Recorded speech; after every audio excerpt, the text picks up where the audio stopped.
But there's been a lot happening. Daily disruptions here in Samaria, a lot of protests, quite a bit of violence. And I'll tell you what, the people that live here have gotten fed up with it. They're going down and they're saying enough is enough. When we cannot drive through roads, Israeli roads that are purely marked Israeli travel, if we cannot drive safely with our children through an Arab town that's inside of an Israeli protected zone, we say enough is enough.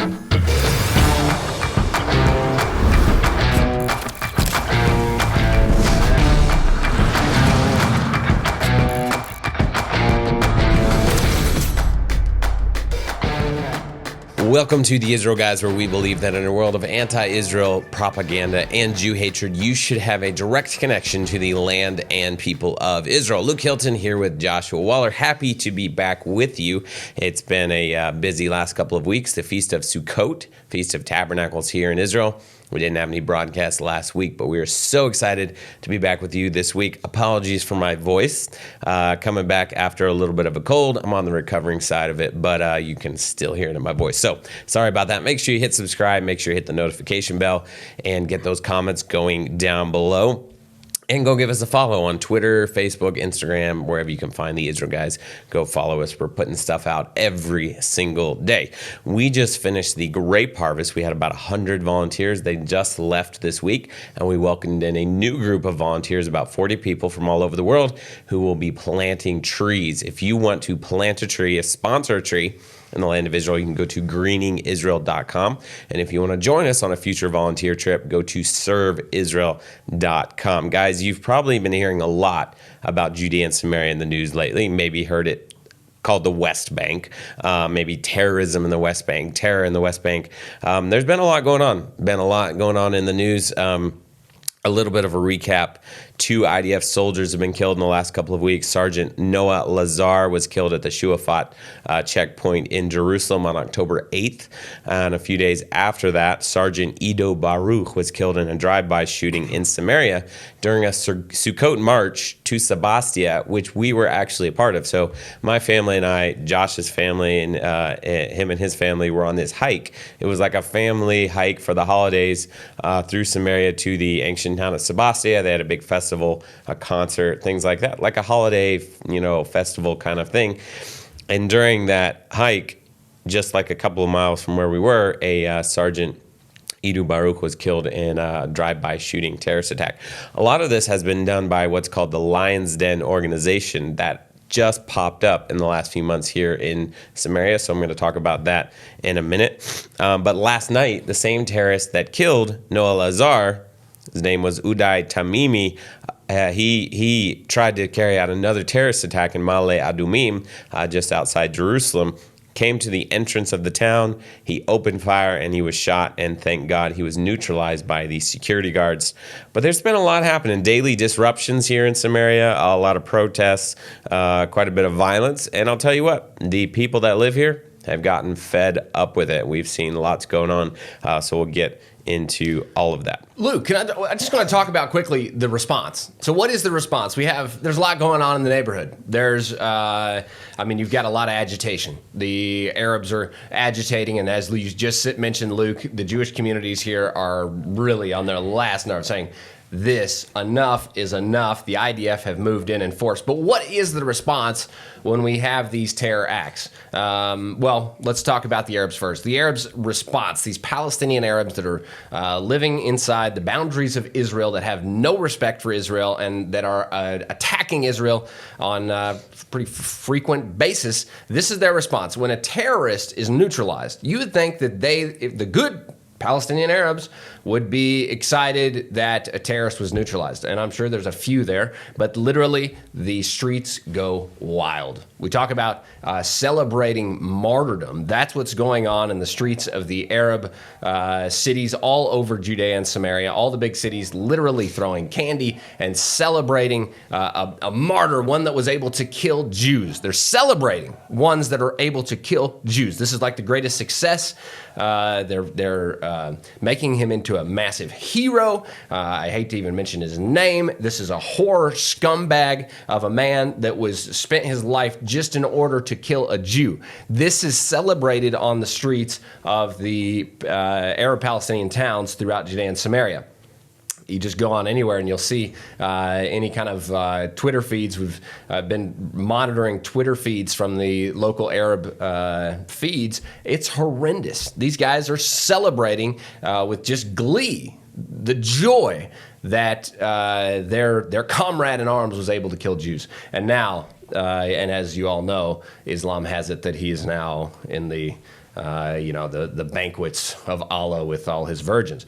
Horrendous. Yeah, so last night, the terrorist was neutralized, I think yesterday, in Mali Adumim. Thousands of Arabs took to the streets of Judea and Samaria yesterday and last night in a show of solidarity. You got East Jerusalem crowds marching, launching fireworks at the IDF. That's not a very peaceful protest and a show of solidarity. That's pretty violent.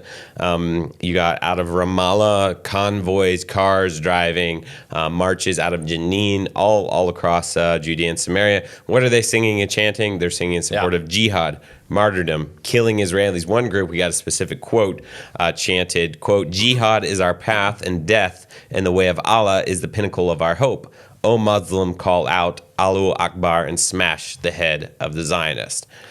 Meanwhile, what is the normal Jewish response to terror? Well, it's very peaceful. I mean, I'm in a Jewish community.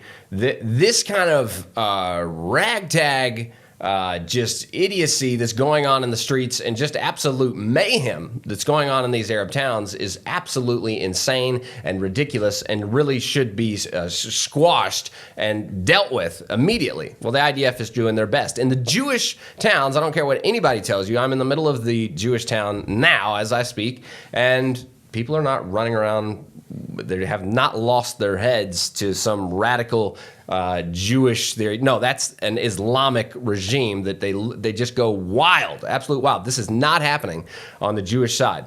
Jewish people are doing civil things. They're going down and they're saying enough is enough. When we cannot drive through roads, Israeli roads that are purely marked Israeli travel, if we cannot drive safely with our children through an Arab town that's inside of an Israeli protected zone, we say enough is enough. And what do? Honestly, that's a right to protest. Would you not protest if you could not drive on your road that leads to your house? Of course you would protest, and that's what they're doing. They're protesting on the streets surrounding these areas of conflict, and they're saying, please, State of Israel, there cannot be a place in our nation where we are not allowed to drive.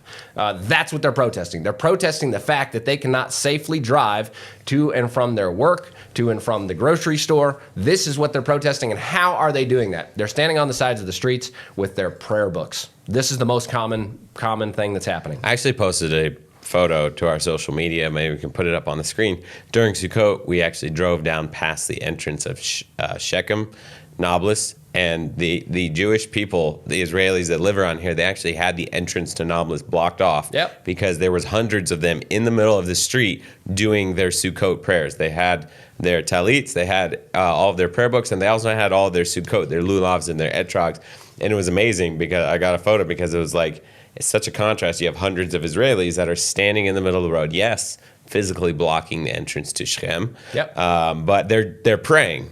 And they have their holiday pieces that they're doing their prayers with, their lulavs and their etrogs, and they're rejoicing, but they're physically blocking the road. So they're showing strength in that way because the Arabs in the Middle Eastern culture respect strength. They do not respect weakness.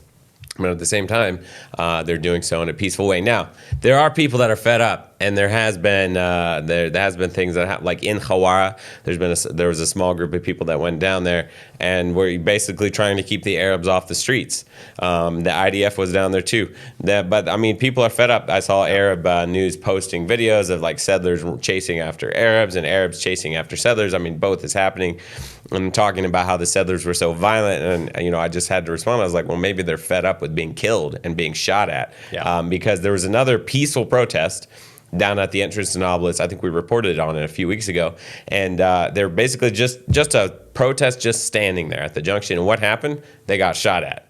by terrorists from Nablus. So maybe they're just totally fed up, but 99% of the time, Jewish response to terror is completely Guys, you're never going to peaceful. hear this. You're not hearing this anywhere. The media is going to portray it as though the horrible settlers. Let me tell you, that is ridiculous. It's false. There is no horrible settlers here. They're fed up with not being able to drive. I'm not talking about drive into Arab areas. There is no apartheid going on in this state on behalf of the Arabs. It's all Jews cannot drive in Arab towns at risk of their life. And they're not protesting that. They're protesting driving on roads that should be safe for Jews and Arabs alike to travel on. So the settlers they're not ridiculously crazy like what you're saying. Those of you that are siding with an Islamic jihadic takeover of the land of Israel that says Jews are not allowed to drive on roads that are in the nation, in the state of Israel, you're absolutely lost your minds. This is what's actually going on here. I don't care what you're reading on any news networks. The real story that's happening here is Jews are being threatened on roads that are going to and from the grocery store and back in their Jewish communities, of which Arabs alike are allowed to drive on. And therefore, the security concern that's going on now. These Arabs have gone jihad, and now the Jews are not safe. That's the issue. So if you guys have heard about the Lion's Den organization, I want to tell you where they came from, when they popped up, and who exactly they are, because it's not actually the Palestinian Authority. Lion's Den is a completely different organization. But first, I got to tell you about today's sponsor. Blessed by Israel are some amazingly good friends of ours. They're our partners. Their organization, Blessed by Israel, actually started from the founding family being here with Hayovel, with the Israel guys here in Judea and Samaria volunteering. So this is there could not be an organization that's closer to our heart and more aligned. They are fighting what's called BDS, boycott, divestment, and sanctions. The world does not want you to buy products from Judea and Samaria because they come from here. Blessed by Israel wants to bring those products to your door. So especially if you live in the United States, but I think all over the world, you can go online to blessedbuyisrael.com. We have a link right down below.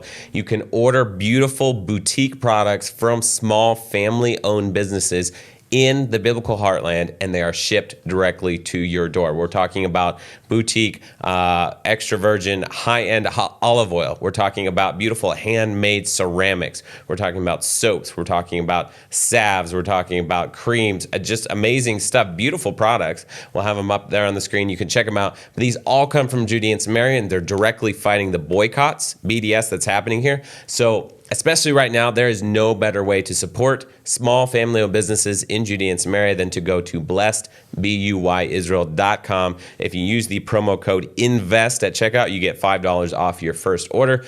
Go fight the BDS, go fight the boycotts, invest in the biblical heartland of Israel, especially small businesses, and order some products from blessedbuyisrael.com. Link down below. So I want to tell you guys about the Lion's Den organization, because they're new. I was surprised when I heard of them, because I never heard of them before.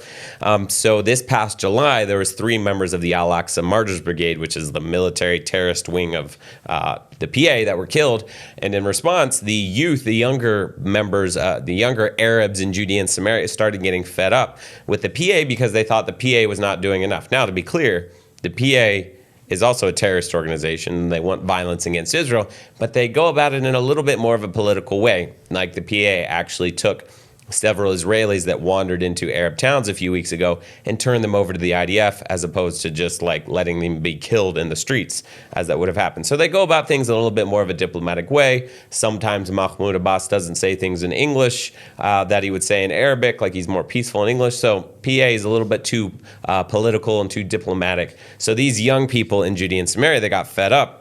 And there's also a lot of power struggles amongst the PA. Mahmoud Abbas is very old. He's been in power way too long.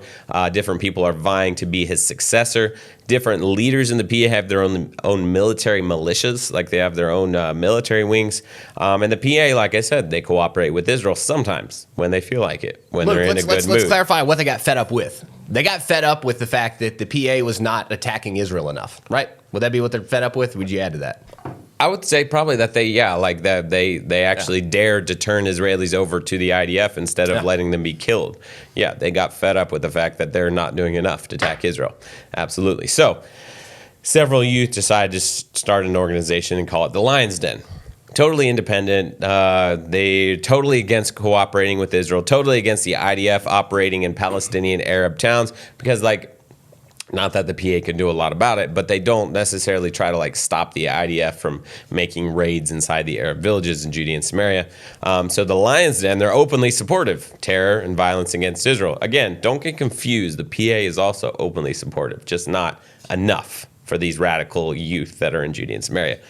So the Lion's Den, they don't have an umbrella group, although Hamas is kind of claiming to support them.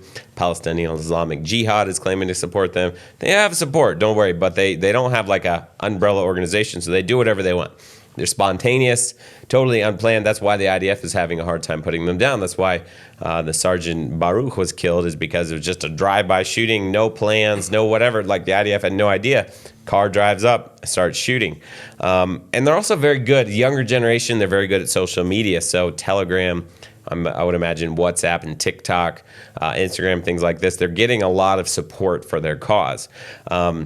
And like I said, they are supported by different terrorist factions. There's even a fear that the Al-Aqsa Martyrs Brigade, which is a military wing of Fatah PA, could join forces with them. Or if that Fatah was ousted from power, Hamas would come in from Gaza and take over and join forces with them. So all of the uprisings, unrest, violence that you're hearing about, different terrorist attacks, a lot of it is spouting from this organization called the Lion's Den, based out of Nablus, actually a couple miles from where we're sitting in the studio right now. But that organization was just started this summer.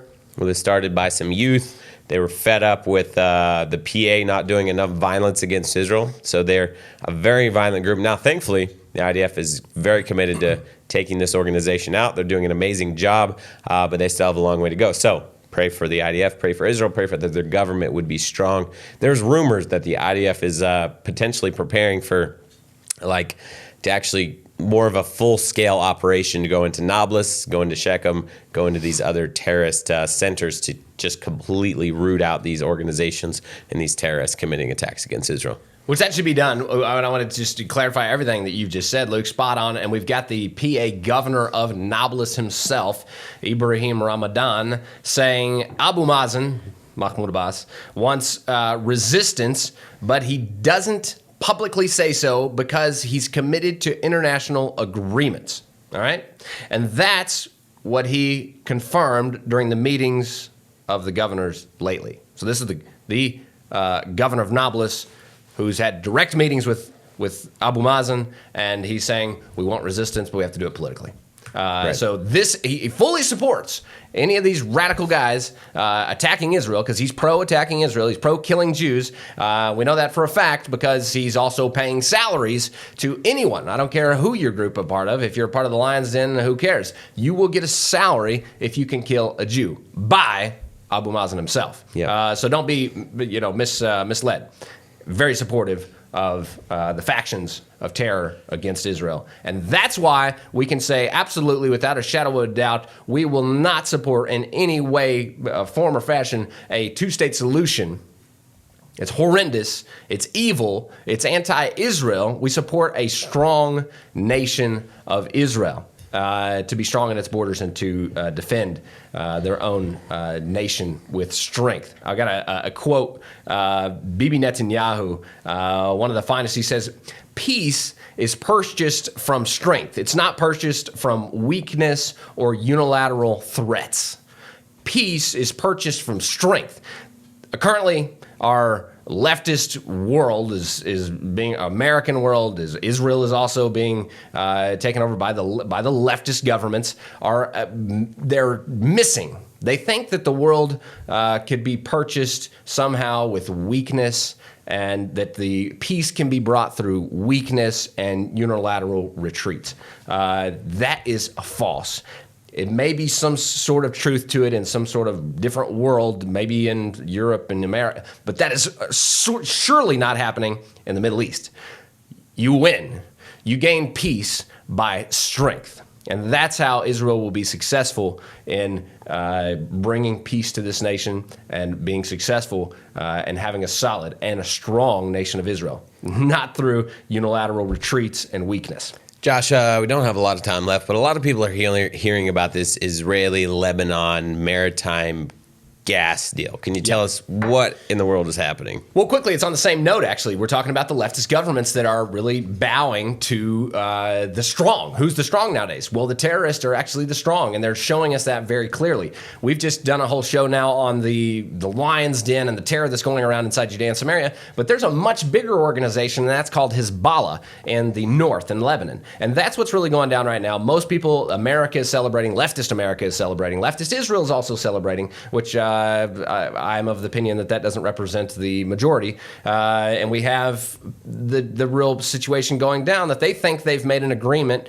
with the president of Lebanon, Michael, who, in fact, maybe that's what the papers say, and he signed it, but in fact, we all know who actually is in control of Lebanon. And that's none other than Hassan Nasrallah. So he, who's the head of the Hezbollah, is actually the one behind the everything. There's no government thing signed without his permission. We're talking about the Iranian leader. The Hezbollah is Iranian-supported terrorist organization working in Lebanon and actually rules Lebanon with an iron fist. They cannot do anything without Nasrallah's permission. It's not happening without him. So he is signaling that it's okay for Israel to give away more. Now, I have a major problem when Israel goes to give away more land, more of its borders. Now we're talking about water, maritime border. This is also problematic. You can't be Israel. That's weakness again. And Bibi Netanyahu, the former prime minister, is very strong against this agreement that's going down, that's being signed. For that very reason, it is weakness. It's weakness, and it's giving away more that actually belongs to the state of Israel. And we have this is constant. America pressuring Israel, the ally, to give land to a sworn enemy, as we just spoke about. It's not Lebanon in charge here. We're talking about the Hezbollah, and noted in America as a terrorist organization. This is who's behind the scenes and has, yet again, we've talked about it before, 150,000 rockets pointed at Israel, and yet America is pressuring Israel to give to them. Why? Doesn't make any sense. Why would you give to one of your worst enemies on the planet? One is sworn to your destruction. Well, you can't make peace deals with somebody that is sworn to absolutely obliterate you as a country. And also, Lebanon does not recognize Israel. Well, that's what I was going to say. To be clear, we have a couple of things going on here. Yes. Israel, they've been these waters, these maritime territory areas of gas fields have been disputed for a long time between Israel and Lebanon. Okay, they've been trying to get some kind of deal going for years and years. Lebanon does not recognize Israel. They don't have official relations with Israel. They were at war with Israel not too many years ago. And then, like you said, who is in Lebanon? Hezbollah, which is backed by who? Yep. Iran. So we basically have an Iranian-controlled Hezbollah in Lebanon. How many rockets? 150,000 rockets aimed at Israel. Lebanon doesn't recognize Israel. And what does the current government go and do? Make a quick deal. Nobody even hardly knows what's in the deal. But basically, they've given away most of their territory in these gas fields in the maritime territory over to Lebanon, and nobody really knows what's going on and why. Yeah. To give context, now this is what I don't understand. But maybe Yair Lapid, who is the interim prime minister, you could call him a caretaker. Maybe he's going 100% trying to get votes from the left, because he's definitely not trying to get votes from the right. Israel is going to elections in less than 2 weeks. Interesting that we have midterm elections in the U.S. and elections here in Israel. Maybe that should be next week's show. But Israel's going to elections in a week and a half. And what does Yair Lapid do? Caters 100% to the left. He's definitely not getting votes from the right by going and doing this, but he's basically caving to an enemy territory, a nation that doesn't recognize him, and that is has Hezbollah, terrorist organization controlled by Iran in their nation. So, Luke, I want to be very clear. We have friends at Regavim, an amazing organization, that are saying that this indeed is handing over sovereign Israeli territory to a hostile enemy. They're very clear about it, that this maritime deal that's going on here is handing over legitimate Israeli sovereign land. Why is it that every leftist in the world wants to see Israel cut and divided and smaller and smaller and smaller? That is a major problem in my mind. Why do we have to take the one and only Jewish state and try to dice it up and give it to all the hordes of Arab nations and Arab peoples around the world? No, let's keep a strong nation of Israel in the land of Israel. Let's stop trying to piece it out to all of its enemies. That's Why? right. Josh, I want to say one thing as we wrap up the show, and that is there is a lot happening in Israel's heartland. You might have heard of a lot of violence, uprisings, terrorism in the West Bank over the last several weeks. But as crazy as it may sound, now is not the time to cancel your plans to come to Israel. And now is not the time to cancel your plans to come to Judea and Samaria. It happened a couple of times in the last couple of weeks that people had to cancel, understandably so. Tour agencies are canceling trips here to Samaria, tour leaders, and it's understandable. But if at all possible, if you have plans to come here, now is the time to stand strong, because when you come to Israel's heartland right now, in times like these, that's when the world knows that the pro-Israel, the Christian community has Israel's back. And if you need help figuring out, plans to come and visit here, get in touch with us, because we're here. That's what we do. We just welcomed a group of 40 volunteers to come plant trees in Israel's heartland right now. So now is the time to stand with Israel, and especially Jerusalem, Judea, and Samaria, Israel's biblical heartland. Don't forget to join in with Blessed by Israel, link in the description below, by purchasing incredible products from Israel's heartland. If you can't come, that is the next best way to support Israel right now, is to support them by purchasing products, having them shipped straight to your door. Go to BUYIsrael.com, direct link in the description below. Make sure to subscribe and get that conversation going. We want to hear from you in the comment section below. Remember to tune out the fake news and tune into what is actually happening here in the land of Israel. We'll be back every Monday, Wednesday, and Friday. We're back. We took a break, but we'll be back next week every Monday, Wednesday, and Friday with your direct connection to the land and people of Israel.